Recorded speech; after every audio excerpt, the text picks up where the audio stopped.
Mais d'abord, l'édito international sur Europe 1. Bonjour Vincent Hervouette. Bonjour Dimitri.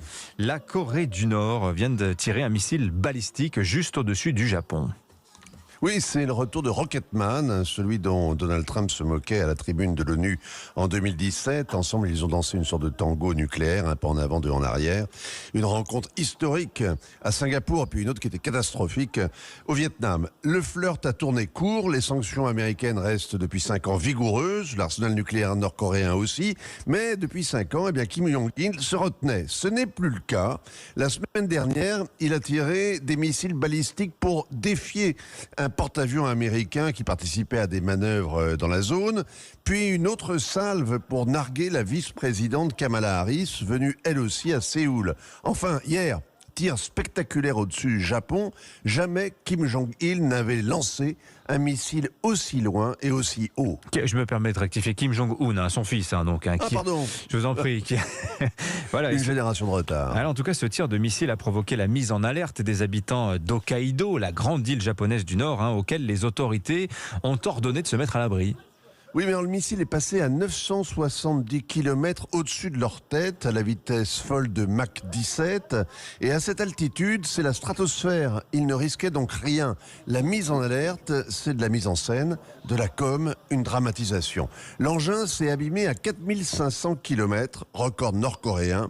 L'île de Guam, le donjon américain, ancré au large, est désormais à la portée de tir. Et ça, c'est une autre sorte de com, c'est de la dissuasion. Alors, Vincent, ce n'est pas la première fois que Pyongyang lance des missiles balistiques qui survolent le Japon. Alors quand on regarde la carte, on voit que les généraux nord-coréens n'ont pas tellement le choix pour faire leurs tests. Les Japonais le ressentent comme une menace et on les comprend de père en fils. Les tyrans de Pyongyang continuent la guerre de Corée. Ils maintiennent un canon sur la tempe de leurs voisins. Et le nucléaire est leur assurance vie. Leur missile est une façon de donner des coups de pied dans la porte des Américains qui les étranglent avec les sanctions. D'ailleurs, ça marche.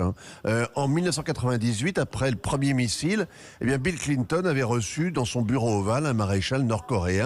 20 ans après, l'escalade des tensions, le feu d'artifice entre le Donald et Rocketman s'était terminé par l'ouverture de négociations directes. Alors là, cette fois-ci, le contexte international est quand même un peu différent, Vincent.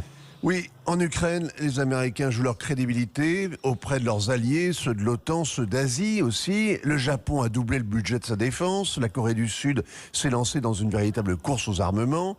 La détermination américaine doit surtout dissuader la Chine de marcher sur les pieds de ses voisins.